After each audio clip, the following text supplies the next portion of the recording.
Hi family, good morning ಎಲ್ರಿಗೂ. So ಯಾರಾದರೂ ನನ್ನ ಚಾನಲ್ನ ಹೊಸ್ದಾಗಿ ನೋಡ್ತಿದ್ರೆ ಪ್ಲೀಸ್ ಸಬ್ಸ್ಕ್ರೈಬ್ ಮಾಡಿಕೊಂಡು ವೀಡಿಯೋಸ್ ನೋಡಿ. ನೀವು ಮಾಡೋ ಒಂದು ಸಬ್ಸ್ಕ್ರೈಬಿಂದ ನನ್ನ ಚಾನಲ್ ಇನ್ನೂ ಗ್ರೋತ್ ಆಗುತ್ತೆ. ಸೊ ನೀವು ಮಾಡಬೇಕಾಗಿರೋದಿಷ್ಟೇ, ಚಾನಲ್ನ ಸಬ್ಸ್ಕ್ರೈಬ್ ಮಾಡಿಕೊಂಡು ವೀಡಿಯೋಸ್ ನೋಡಿ. ಬೆಳಗ್ಗೆ ಟೀ ಎಲ್ಲ ಕುಡ್ಕೊಂಡು ಮಕ್ಕಳನ್ನ ರೆಡಿ ಮಾಡಿ ಸ್ಕೂಲಿಗೆ ಅವ್ರು ಹೋಗ್ತಾ ಇದ್ದಾರೆ. ಸೊ ಅವರಿಗೆ ಹಾಗೆ ಕಳಿಸ್ಬಿಟ್ಟು ಇನ್ನೇನು ನಮ್ಮದು ಕೆಲಸ. ನಮ್ಮ ದೊಡ್ಡವಳು ಕರ್ಕೊಂಡು ಹೋಗ್ತಾಳೆ ನಮ್ಮ ಚಿಕ್ಕವಳಿಗೆ. ಹಾಗಾಗಿ ನನಗೆ ಭಯ ಇಲ್ಲ, ಅವಳೇ ಕರ್ಕೊಂಬರ್ತಾಳೆ. ನೆಕ್ಸ್ಟ್ ಅವ್ರನ್ನೆಲ್ಲ ಕಳಿಸ್ಬಿಟ್ಟು, ಅಂದರೆ ಲೇಟಾಗೆ ಬಾಗಿಲು ಕಸ ಗುಡಿಸ್ತಾ ಇರೋದು. ಇವತ್ತು ಸ್ಯಾಟರ್ಡೆ ಅಲ್ವಾ, ಅವ್ರನ್ನ ಏಳಿಸ್ಬಿಟ್ಟು ಅವ್ರಿಗೆ ತಿಂಡಿ ತಿನ್ನಿಸ್ಬಿಟ್ಟು ಅವ್ರನ್ನ ಕಳ್ಸೋದೇ ದೊಡ್ಡ ವಿಷಯ ಆಗಿರುತ್ತೆ. ಸೊ ಹಾಗಾಗಿ ಅವ್ರನ್ನ ಕಳಿಸ್ಬಿಟ್ಟೆ ಆಮೇಲೆ ನಿಧಾನಕ್ಕೆ ಮಾಡ್ಕೊಳ್ಳೋಣ ಅಂದ್ಕೊಂಡೆ. ಬಿಕಾಸ್ ಯಾಕೆ ಅಂದರೆ ಮಳೆ ಇಲ್ವಲ್ಲ, ಹಾಗಾಗಿ ಮಳೆ ಇತ್ತು ಅಂದರೆ ಬರೀ ಬಾಗಿಲು ಗುಡಿಸ್ಬಿಟ್ಟು ಹಾಗೆ ಬಿಡ್ತಾ ಇದ್ದೆ, ರಂಗೋಲಿ ಹಾಕ್ತಾ ಇರಲಿಲ್ಲ. ಸೊ ಮಳೆ ಇಲ್ವಲ್ಲ, ಹಾಗಾಗಿ ರಂಗೋಲಿ ಹಾಕೋಣ ಅಂತ ಹೇಳಿ ಕಸ ಎಲ್ಲ ಗುಡಿಸ್ಬಿಟ್ಟು ಬಾಗಿಲನ್ನ ತೊಳೆದೆ. ತುಂಬ ದಿನ ಆಗಿತ್ತು, ನಿನ್ನೆ ಮತ್ತು ಇವತ್ತಿಂದ ಮಳೆ ಇಲ್ಲ. ಸೊ ಇಲ್ಲ ಅಂದರೆ ಬೆಳಗ್ಗೆನೇ ಬಂತು ಅಂದರೆ ನಿಲ್ತಾನೆ ಇರಲಿಲ್ಲ, ಹಾಗೆ ಕೊಟ ಅಂತ ಇರ್ತಿತ್ತು. ಸೊ ಬಾಗಿಲೆಲ್ಲ ತೊಳೆದು ರಂಗೋಲಿ ಹಾಕ್ತೆ. ಹಾಗೆ ಸಿಂಪಲಾಗಿ ಹಾಕ್ತೆ, ಮತ್ತೆ ಯಾವಾಗ ಮಳೆ ಬರುತ್ತೋ ಗೊತ್ತಿಲ್ವಲ್ಲ, ಹಾಗಾಗಿ. ಮತ್ತು ಮಳೆನೂ ಇರಲಿಲ್ಲ, ಒಳಗಡೆ ಒಣಗಾಕೋದು 2ರಿಂದ 3 ದಿನ ಆಗುತ್ತೆ ಒಣಗೋದು. ಸೊ ಗಾಳಿ ಚೆನ್ನಾಗಿ ಬರ್ತಿತ್ತು, ಬಿಸಿಲೂ ಲೈಟಾಗಿತ್ತಲ್ಲ. ಸೊ ಹೊರಗಡೆನೇ ಒಗ್ದು ಒಣಗಾಕೋಣ ಅಂತ ಹೇಳಿ ಈ ಬಟ್ಟೆನ ಹೊರಗಡೆನೇ ಒಣಗಾಕ್ತಿದ್ದೆ. ಯಾಕೆ ಅಂದರೆ ಡೈಲಿ ತೊಳಿತೀನಲ್ವ, ಬಟ್ಟೆ ತುಂಬ ಇರಲಿಲ್ಲ. ಅವ್ರು ಬಂದಮೇಲೆ ಇನ್ನು ಯೂನಿಫಾರ್ಮ್ ಇರೋದು. ಸೊ ಅವ್ರು ಬಂದಮೇಲೆ ನಾಳೆ ತೊಳ್ಕೊಂಡ್ರೆ ಆಯಿತು ಅಂತ ಹೇಳಿ ಇರೋ 1-2 ಜೊತೆ ಇತ್ತು, ಅದನ್ನು ತೊಳೆದ್ಬಿಟ್ಟೆ. ಯಾಕೆ ಅಂದರೆ ಮಳೆ ಯಾವಾಗ ಬರುತ್ತೆ ಅಂತ ಗೊತ್ತಿಲ್ಲ. ಗಾಳೀಲಿ ಚೆನ್ನಾಗಿ ಒಣ್ಕೊಂಬಿಡ್ತು ಅಂದರೆ ಆಮೇಲೆ ಹೊರಗಡೆ ಹಾಕ್ಕೋಬೋದು. ಇಲ್ಲ ಅಂದರೆ ಅದೊಂಥರ ಸ್ಮೆಲ್ ಬರ್ತಾ ಇರುತ್ತೆ. ಕಂಫರ್ಟ್ ಹಾಕಿಲ್ಲ ಅಂದರೆ ಮುಗೀತು ಅಷ್ಟೇ.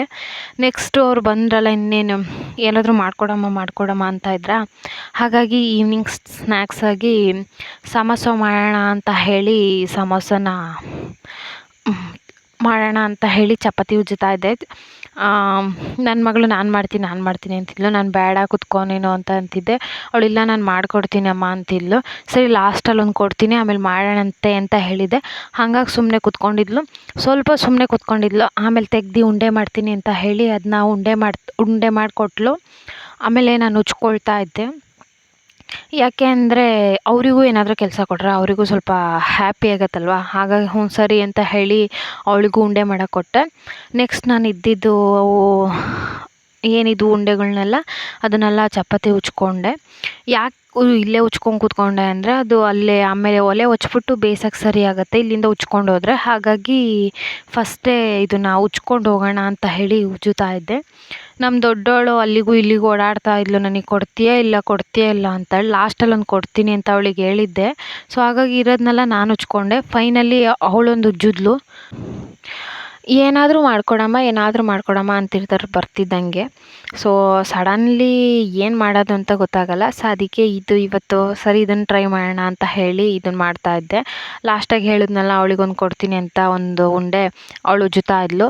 ನೆಕ್ಸ್ಟ್ ಇನ್ನೇನು ಅದು ಅಲ್ಲೆಲ್ಲ ಉಜ್ಜಿಟ್ಟು ಬಂದೆ.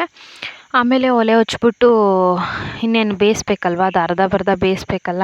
ಹಾಗಾಗಿ ಅದು ಒಲೆಯಲ್ಲಿ ಕೆಂಡ ಇದ್ದೇ ಇರುತ್ತೆ. ಬೆಳಗ್ಗೆ ಮಾಡಿರ್ತೀವಲ್ಲ ಅದು ಕೆಂಡ, ನಾಳೆ ಬೆಳಗ್ಗೆ ಆದರೂ ಅದ್ರಲ್ಲಿ ಸ್ವಲ್ಪ ಕೆಂಡ ಇರುತ್ತೆ. ಹಾಗಾಗಿ ಕೈಯಲ್ಲಿ ಬಾಚಲಿಲ್ಲ. ಅಂದರೂ ಕೈ ಸ್ವಲ್ಪ ಎಫೆಕ್ಟೇ ಇವತ್ತು. ಒಲೆಯೆಲ್ಲ ಹೊಚ್ಚಾದ್ಮೇಲೆ ಊದೋ ಕಲ್ಲು ಅಂತಾರಲ್ಲ, ಕೊಳಪೆನ, ಅದನ್ನು ಹತ್ತಿಗೆ ಇಟ್ಬಿಟ್ಟಿನಿ. ಫುಲ್ ಬಿಸಿ ಆಗ್ಬಿಟ್ಟೈತೆ, ನಾನು ನೋಡಲಿಲ್ಲ. ಅದನ್ನು ತೆಗ್ದು ಊದೋಣ ಅಂತ ಹೇಳಿ ಕೈನ ಮುಟ್ಟಿದೆ, ಕೈ ಫುಲ್ ಬೆಂದೋಯ್ತು ಲೈಟಾಗಿ. ಸೊ ನೆಕ್ಸ್ಟ್ ಇನ್ನೇನು ಒಲೆ ಹೊಚ್ಚಿದೆ, ಸೌದೆನೆಲ್ಲ ತೊಗೊಂಡು. ಸೌದೆನ ಯಾಕೆ ಒಳಗಡೆ ಇಟ್ಕೊಂಡಿದ್ದೀನಿ ಅಂದರೆ ಹೊರಗಡೆ ಮಳೆ ಬಂದಾಗೆಲ್ಲ ನೆಂದೋಗ್ಬಿಡತ್ತಲ್ಲ, ಆಮೇಲೆ ಯೂಸ್ ಮಾಡೋಕ್ಕಾಗಲ್ಲ. ಸೊ ಹಾಗಾಗಿ ಸೌದೆನೆಲ್ಲ ಒಳಗಡೆನೇ ಇಟ್ಕೊಂಡಿದ್ದೆ. ಒಲೆನೂ ಹೊಚ್ಬಿಟ್ಟೆ. ಅದು ಯಾಕೆ ಸ್ವಲ್ಪ ಡೀಸೆಲ್ ಹಾಕ್ತೀನಿ ಅಂದರೆ ಸ್ವಲ್ಪ ಹಸಿ ಇರುತ್ತಲ್ಲ, ಅದು ಬೇಗ ಹೊತ್ಕೊಂಡ್ಬಿಡುತ್ತೆ. ಅದು ಹಾಕಿದೆ ಕವರ್ ಜೊತೆಗೆ. ಸೊ ಅದು ಹಾಕಿ ಹೊಚ್ಚಿದ್ಮೇಲೆ ಇನ್ನು ತವ ಇಟ್ಬಿಟ್ಟು ಬೇಯಿಸೋಕ್ಕೆ ಸ್ಟಾರ್ಟ್ ಮಾಡಿದೆ. ನಮ್ಮ ಚಿಕ್ಕವಳು ಮಲಗಿದ್ಲು, ಬರ್ತಿದ್ದಂಗೆ ಎದ್ದು ಬಂದಳು. ಸೊ ಬರ್ತಿದ್ದಂಗೆ ಅವನಿಗೆ ತಲೆ ಸ್ನಾನ ಎಲ್ಲ ಮಾಡಿಸ್ಬಿಟ್ಟು ಬಿಟ್ಟಿದ್ದೆ. ಹಾಗಾಗಿ ಅವಳು ಚೆನ್ನಾಗಿ ನಿದ್ದೆ ಮಾಡಿದ್ಲು. ನಮ್ಮ ದೊಡ್ಡವಳೇನು ಮಲಗಿರಲಿಲ್ಲ. ನೆಕ್ಸ್ಟು ಅದೆಲ್ಲ ಸ್ಟಫಿಂಗೆಲ್ಲ ತುಂಬಿಬಿಟ್ಟು ಇನ್ನೇನು ಎಣ್ಣೆ ಕರಿಯೋದು. ನಾನು ಯಾಕೆ ಈ ಚಿಕ್ಕ ಪಾತ್ರೆ ಯೂಸ್ ಮಾಡ್ತೀನಿ ಅಂದರೆ ಸ್ವಲ್ಪ ಎಣ್ಣೆ ಹಾಕಿದ್ರೂ ಅದು ಸಮೋಸ ಮುಳುಗೋಷ್ಟು ಇರುತ್ತೆ. ಆ ದೊಡ್ಡ ಬಾಣಲಿಗೆ ಬಾಣಲಿ ಇಟ್ಕೊಂಡ್ವಿ ಅಂದರೆ ಅರ್ಧ ಹಾಕಬೇಕು. ಸೊ ಎಣ್ಣೆ ಸ್ವಲ್ಪ ಖರ್ಚಾಗುತ್ತಲ್ಲ, ಹಾಗಾಗಿ ಈ ಚಿಕ್ಕ ಬಾಣಲಿಯಲ್ಲೇ ಮಾಡಿಬಿಡ್ತಿದ್ದೆ.